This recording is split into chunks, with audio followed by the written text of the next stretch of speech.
We need to encourage our girls. So education is very key. We need to train people. And that's why CC has the train the trainers program, where we train the professors, lecturers, so that they can train their students. Because we found there's a digital problem. People are not really good in ICT. So we supply them with ICT products to encourage the students to have an idea of how ICT is.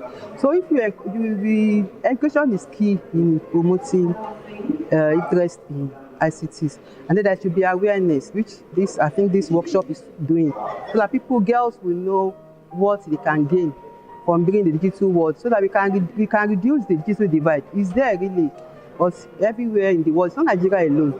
Even in Europe, the digital divide is there. So that's why to do that ICT, get that ICT day, and the get ICT portal. So encourage girls to be part of the digital world. So I will stand on existing protocols. So I'll just read it. Ladies and gentlemen, on behalf of the Nigerian Communications Commission, it gives me great pleasure to welcome you to the Nigerian Women Digital Agenda Summit and Award 2018. Information and communications technologies. However, women increasingly have limited access to technology, resulting in a digital gender divide.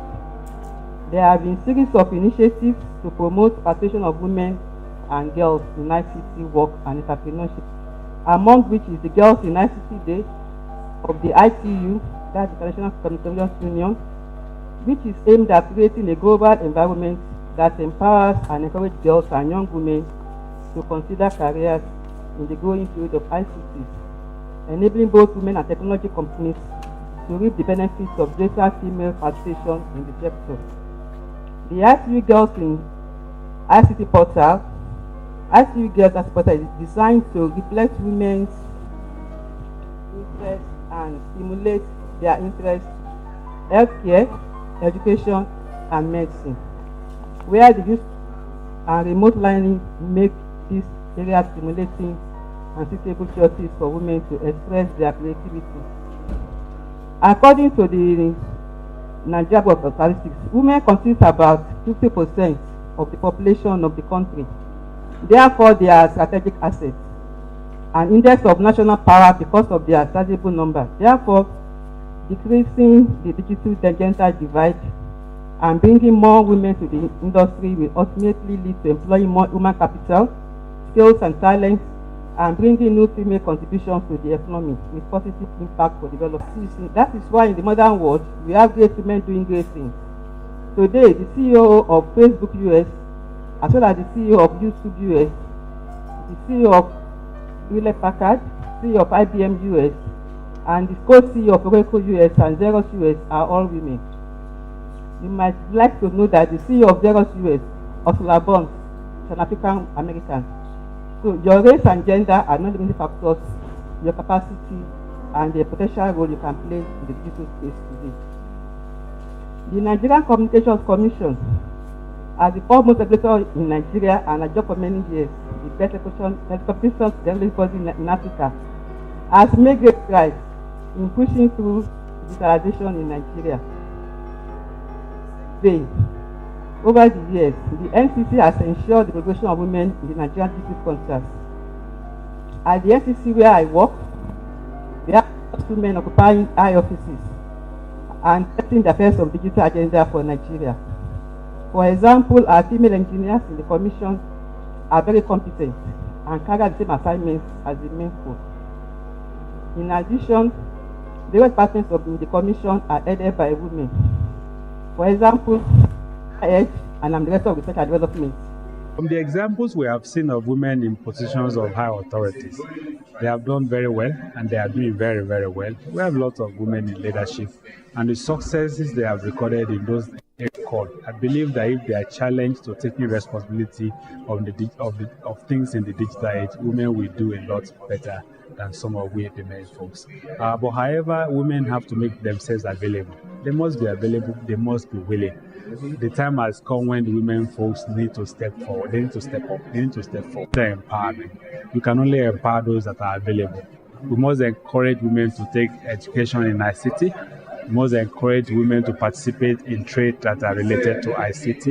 We must encourage women to embrace the use of ICT in their various areas of work. And I do believe that women folks can do a lot in terms of using the benefits of the cyberspace. Thank you. Thank you for having me. Thank you. Thank you.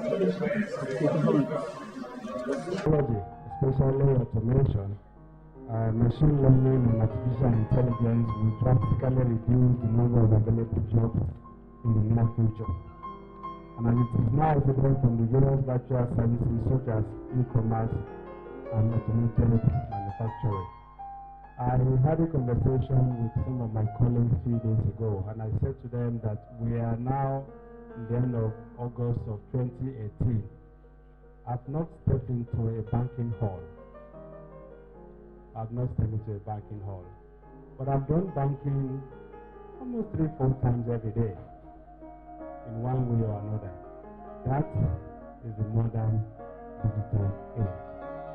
And they told me that when you go to a place in central Lagos, they call the place Balogun and Okeari. This is the center of trading in Lagos.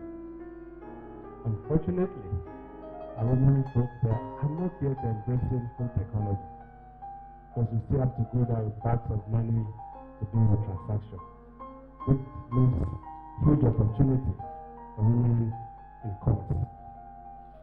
Other authorities contend that technology that is taking away jobs, reducing wages, will open up significant new economic opportunities and benefits, because of what I have mentioned earlier. Women from the past centuries have changed, and they have changed the world. In times past, women were considered as not as important as men.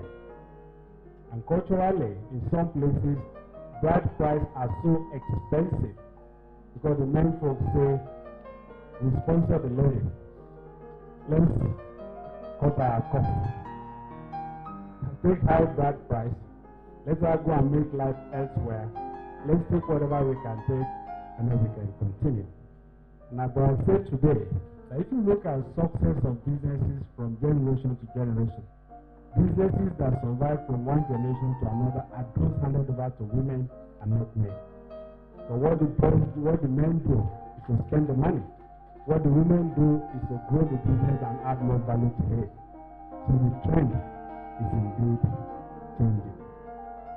I have no doubt that women are more responsible than men. And I'm not saying that to make an escape from this fall. I'm saying it from the facts that we have seen. Look at the positions of the world that are occupied by women. When men occupy those positions, they end up either leaving the place and going to trial for economic or social crime or for scandals. But when women occupy those positions, they end up being there, having successful tenure, and traveling around the world to the leaders of the world, showing examples to others on how to lead. So there is no doubt that women in periods of responsibility have shown more reliability and dependability than our men folks.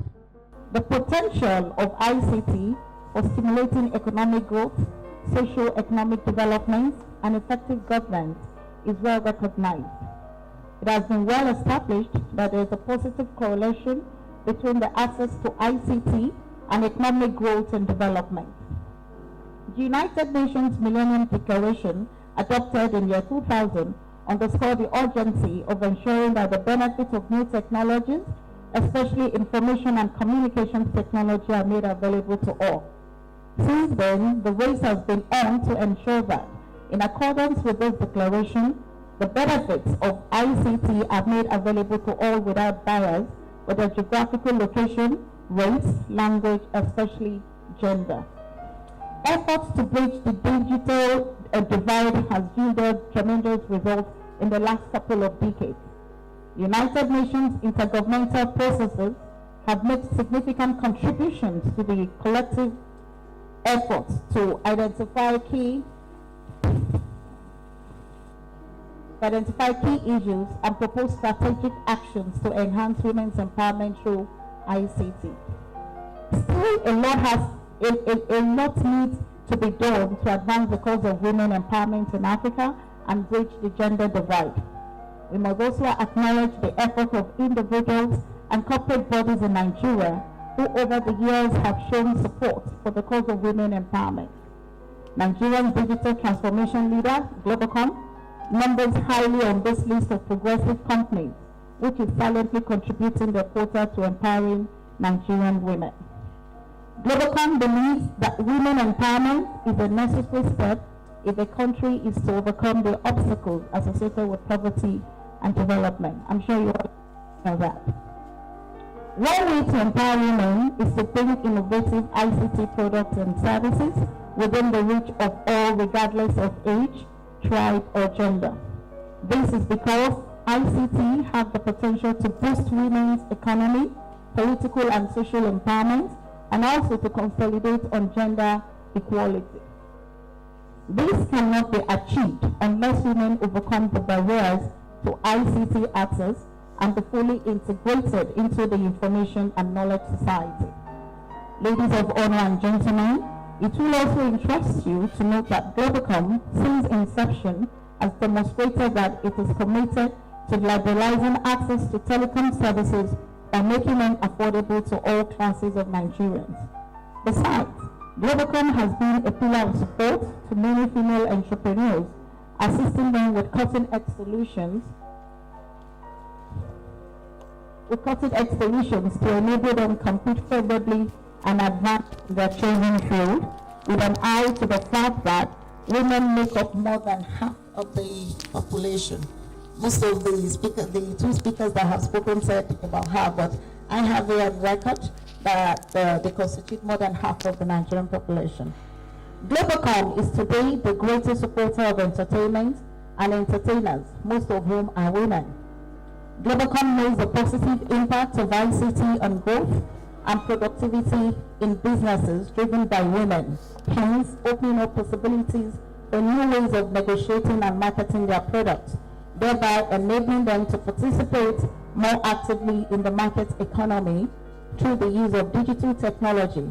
For example, we have the 4G internet assets that has earned us the enviable position of grandmasters of data in the industry to fulfill the right and improve living standard. A round of applause for Globacom, please. Thank you.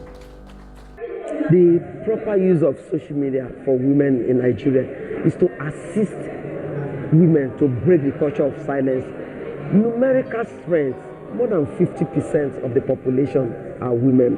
And let's get the fact that anywhere you have women, they will always excel. So let's use our numerical strength to assert ourselves.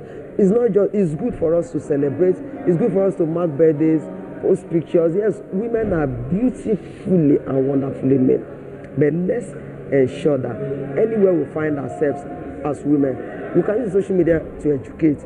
We can use it to even help in the upbringing of our children. We can help in using social media to build the society. We can use it to disseminate information. We have a lot of children, women, who don't even know how to speak up. We see that to break the culture of silence, silence is not golden. Social media can be used because apart from pictures, even under the cover of social media, one will be able to interact, interface, break the ceiling, and then we achieve what we want. So I think that women, wherever they find themselves, either in the marketplace, in the educational sector, in the media, they must always use that opportunity to assert themselves, create awareness, and make their impact felt. Thank you very much. It's very cheap. But when we speak out, when we act, things can be better off. We can start a movement. Rather than watch abuse happen, stand up, speak out, intervene, or even allow others for assistance. There's always something we can do. and it's through the social media. I've had cause to intervene. Husband was embalmed for about 2 weeks, and women were there. We sit to scrape the woman's hair. After washing, that woman was to drink the water that was used to embalm the husband. No matter what, that person would die. We are going to take a song. Where is that person that sang the other bit? The song will be different. But the summary of what I've just said is that we have to break the culture of silence. We must speak up. We must act. And we know that life has no duplicate. Even our children, the younger ones, we must ensure that we change that value system. We change our mindset. And I just want to encourage us with about 2 or 3 quotations. Martin Luther King says that our lives begin to end the day we become silent about things that matter. Anamika Cabras says that what we do for ourselves dies with us. What we do for the others and the world remains. And one of my quotations, that's Martin Luther King, that says that every onlooker is either a coward or a traitor. That's Albert Pike.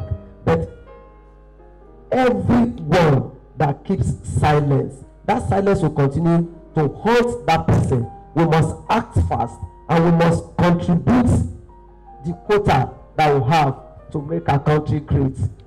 But the question is, what do they do when they're on the internet? Most of them, they post pictures of their boyfriends, their families, and the rest of them. And then check out majority of men, what they do while they're on the internet.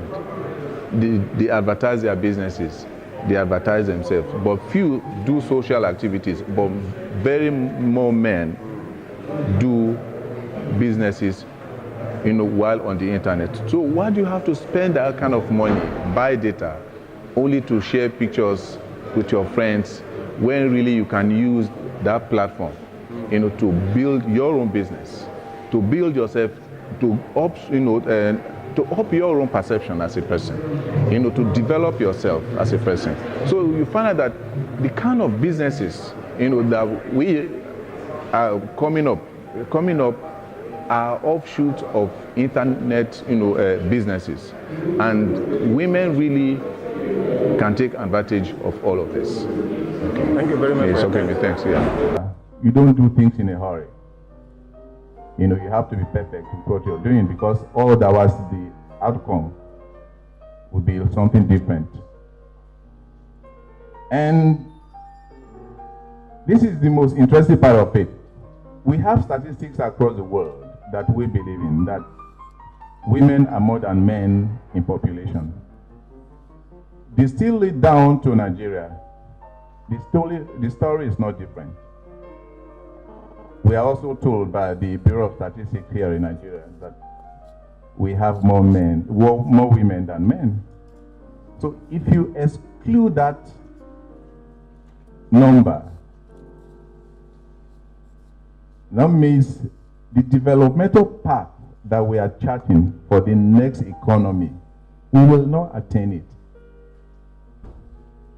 So we need that critical mass of women to help Nigeria and Africa, to attain that developmental path set, by various governments across nations in Africa and in Nigeria. So this is the answers we are gathered here today. I said I'm not here to make any presentation, but I expect that the experts that are gathered here will distill all of this information into facts and figures, so that we can all learn, and see how the capacity gap, the knowledge gap, and all of those things that has resulted to what we call digital gap can be bridged. So I thank you very much for listening. God bless all of us. At your PhD, anything in science and technology, we must become producers of these technologies. And at the camp, we had girls that built solar panels from the scratch, and the panel is still in my house. It can power at least 5 bulbs and then recharge phone for a minimum of 8 hours. And we are going to do much more of that as we move on in this. So we are really proud to be a part of this initiative. It's the first of its kind. I thought when I was coming, I was imagining now 700, like SIDAC had been advertising, 700 women will actually be in this hall. But where are we? So we need to go out, we need to get more of women to understand that it isn't just a talk show, it's a reality. We have women that were prostitutes a few months ago that came up. They understood it. We told them about digital literacy. And they were wondering, is it possible? Can they read and write? And I said, yes, you can. We graduated about 20 of them a few weeks ago in Abuja. And today they have many businesses that are online. And that's the beautiful thing we are talking about. See, it's not enough for us to sit around every time and talk about some of these things. It's about doing it. And the truth of the matter is a lot of women in the slums, they are willing, they are waiting. In fact, as at this yesterday, many of them were calling to say, when is the next class?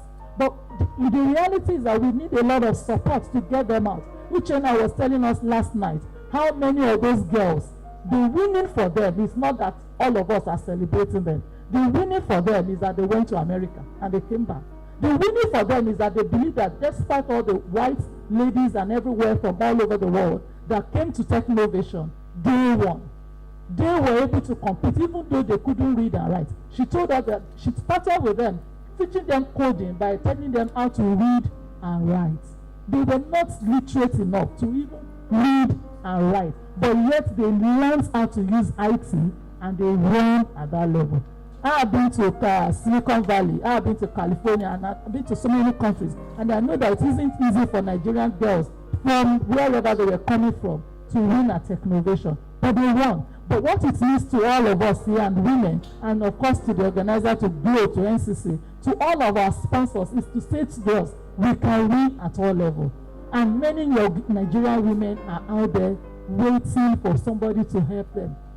I'm a media and communications consultant. I major in organizational communication. And then also you may have seen my book Moving Around. I was supposed to talk about the impact of technology in media and communication, but a lot has already been said about how technology is an enabler, how impactful it is, how there has been a lot of market liberalization and the media convergence has brought everything down to this magic wand we call the mobile phone. But let's look at the problems. Why are we not leveraging on this tool that's available in all of our bags and all of our pockets to grow, to expand? Some of the issues that I found include knowledge gap and self-discovery. Many times as women, and even young people, men too, we do not find out our reason for living. So we live without meaning. And technology is controlling people instead of people controlling technology. What are we doing on Instagram? People who are really snapping up those pictures and putting there, are they really happy? Or they're just putting up a show? So it's important that, yes, there's technology. You must do what you need to do with technology with a cause in mind. Have a meaning for your existence. Self-discovery. When we talk about knowledge gap, with the technology being an enabler, it's a window of opportunity of learning. What are we getting from it? You say you can't go to university. There is a free university called University of the People. You can graduate with a BSc, MBA, without paying tuition fee. It's just $100, 4 years. 4 years. And you have professors from Harvard and universities all over the world volunteering as lecturers. You take your classes online. So there's a window of opportunity to close that gap. We have the data, we have the devices, we can close those gaps. Another problem I saw is the cultural ideologies of gender. So you've been born, you're a woman, you must give birth and die. No. The more you better yourself, the better your generation will be. The better your children will be. The better your husband will be. The better everyone around you will be. So what's stopping you? Your mind. Limited beliefs. One of my mentors calls it limiting beliefs. As long as you say you can't, you can't. If you say you can, you can. You've got to do something about it. Another gap I identified is available infrastructure. If that woman did not make out time, if she didn't have the knowledge and she didn't make out time and bring a laptop and all of those things to train those girls, they will rot in that village. The main issue I saw there is women thinking themselves as inferior, categorizing themselves. And that's the major challenge. The challenge is for us to educate the women to know what their rights as human beings are. I will give myself as an example. From my name, at least you know I'm from the north. And I'm from Kano. And the part of Kano I'm coming from is the old city where you rarely see women going to school. Even the men are more or less traders. My grandparents lived in Lagos because those are the explorers. When you look at Kano, that part of the town are those that go to Sierra Leone, they are in Lagos, they are everywhere because they are traders. And I can say that in my family, I'm the first girl to go to university in my family. They get married at 12, 16. I got married at 17, but I was already out of secondary school. And I'm glad I had parents that opened up my eyes, that didn't limit my thinking to think that I'm a woman, I have limits. My parents never allowed me to see any limit. So I was able to aspire to be what I am today. I was married when I went to university.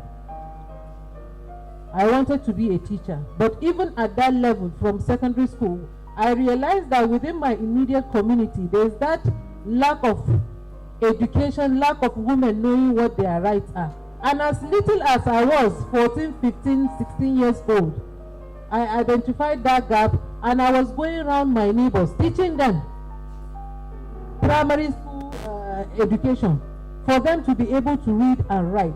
Because the danger we have, especially from the community I'm coming from, is women don't even know their rights under their religion. I read law, but for the English law I read, I also read the Islamic law. So I know my rights as a woman, and I know that my religion has given me so much right that if I had not studied Islamic law, I would never have known that.